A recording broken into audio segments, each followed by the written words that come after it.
What if I told you that in the mid-1990s, the best wide receiver in the NFL disappeared from the game at the peak of his powers? No big scandal, no gory injury, but a fall from Triple Crown winner to early retiree in less than 2 years. This is the story of Sterling Sharpe, one of the most unique players in all of football. While Sterling was born in Chicago, he's Georgia through and through. His parents separated when he was just 3 years old, sending him and his 3-month-old brother Shannon to live on their grandparents' farm in Glenville, Georgia.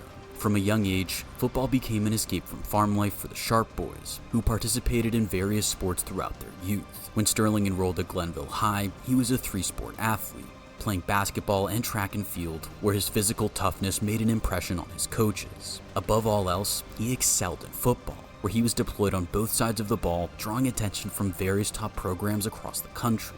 Sterling's wish was to primarily play wide receiver, despite being heavily recruited to play defense. The University of South Carolina made the fateful decision to offer him a spot on offense, and the rest is history. Sterling Sharpe was a revelation for the Gamecocks, contributing in both the running and passing game. His 1,210 yards from scrimmage and 12 touchdowns as a junior earned him third-team All-America honors.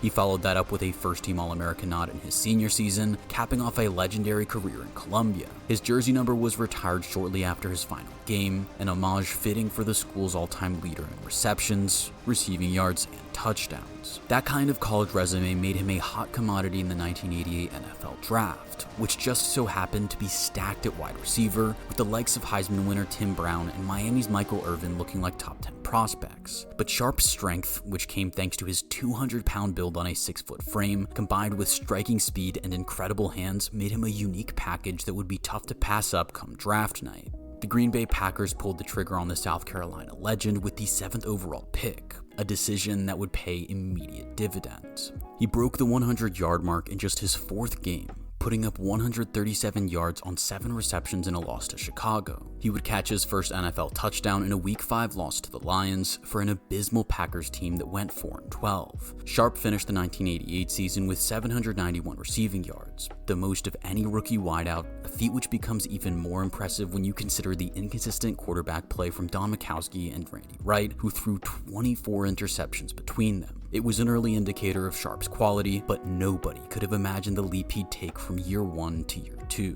Before we get on to that though, if you're into the untold stories of football's biggest what-ifs, hit that subscribe button. We do this every week. Now back to the video.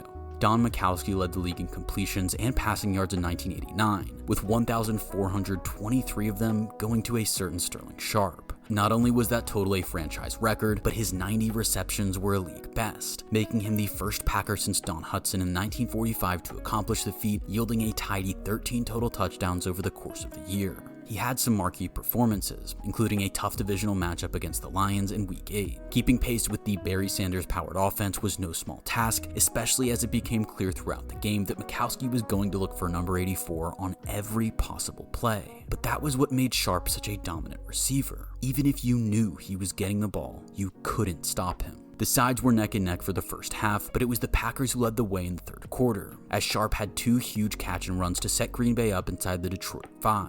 From there, Majkowski found his number 1 target on a slant in the end zone for a crucial go-ahead score, proving that Sharpe could effectively lead a drive on his own. Their next possession would result in an interception after a wayward pass ricocheted off of Sterling's helmet, but the Pack went on to win in overtime. A 10-6 record was a vast improvement, but still not enough to give Sharpe his first playoff appearance. Regardless, he was named a first-team All-Pro and made the Pro Bowl roster, establishing himself among the league's elite. Sharpe was unable to replicate that same level of production in 1990, as Majkowski only made it through half of the season. Despite even more inconsistent QB play, Sharpe still notched a cool 1,105 receiving yards for 6 touchdowns, good enough for him to be included in his 2nd consecutive Pro Bowl. He was still the go-to guy in Green Bay, hogging the lion's share of attention from opposing defenses. But the Packers' situation only got worse in 1991. with the benching of a declining Majkowski causing a merry-go-round of starting QBs. This, of course, hurt Sharpe's output, as his 961 yards for 4 touchdowns was only better than his rookie effort. On a 4-12 team with a bang-average defense and no clear QB1, this was a decent effort from the fourth-year wideout, evidence of his toughness and consistency. The dip in production in 1991 never took him out of the elite conversation. but the lack of honors was unbecoming of his talent and set the stage for an epic response in 1992. With a new coach at the helm and a young Brett Favre taking over as the starting signal caller just 3 games into the season, Sterling Sharpe put together one of the greatest seasons of all time from a wide receiver in 1992. 108 receptions, 1,461 receiving yards for 13 touchdowns restored Sharpe's first-team All-Pro status as he led the league in all 3 of those categories. Not only was he the first Packer to win the Triple Crown in nearly 50 years, but Sterling set an NFL record for receptions in a single season. Arguably his best touchdown of the year came on a snow game against the Lions, where Favre found him with a 65-yard bomb.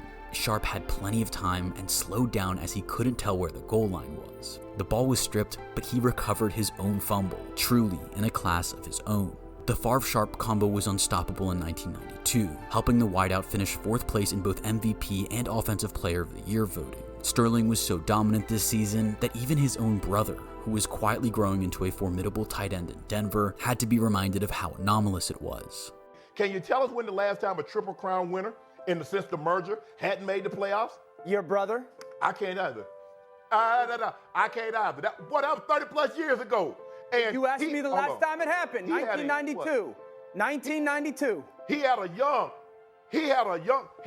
didn't have a... In all seriousness, the lack of team success could prove a serious sticking point for Sharpe's legacy, as he entered year 6 desperate for a taste of postseason action. He once again did his part, becoming the first player in NFL history with back-to-back seasons of 100 receptions or more, with 112 to break his own record from the previous season. Only Jerry Rice had more than his 1,274 receiving yards, while Sharpe also notched an impressive 11 receiving touchdowns. Add to that Favre leading the league with 24 interceptions, and Sharpe having to work through a turf toe injury that limited his ability to practice for the entire second half of the season, and it's even more remarkable that he nearly repeated his Triple Crown.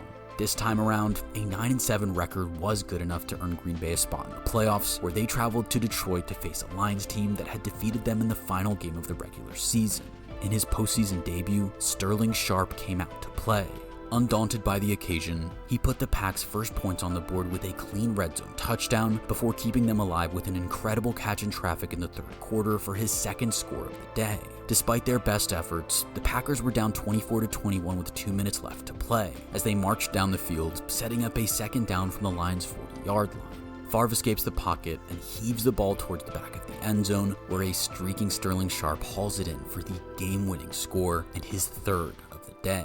A man for the big moments, the benchmark for consistency, silenced a hostile Detroit crowd with a monster performance. Although they lost to a powerhouse Cowboys side the following week, Sharpe still posted an impressive 128 receiving yards and a score. Packers Nation could sleep tight knowing that they had an elite weapon at their disposal for years to come, who had now proved himself to be playoff ready. Sharpe underwent toe surgery in the offseason, meaning he was raring to go in September of 1994. He was once again unstoppable for the Packers, with his 3rd straight 1,000-yard season while getting a taste of revenge over the Cowboys on Thanksgiving. Sterling torched Dallas for 4 touchdowns on 122 yards through the air. But just a few weeks later, Sharpe would suffer a scary episode that seemed like nothing more than a stinger. Little did anyone know, it would bring about the end of his career. Sharpe was blocking on a run play in a Week 16 matchup against Atlanta, when the power of the oncoming linebacker caused his neck to snap back awkwardly.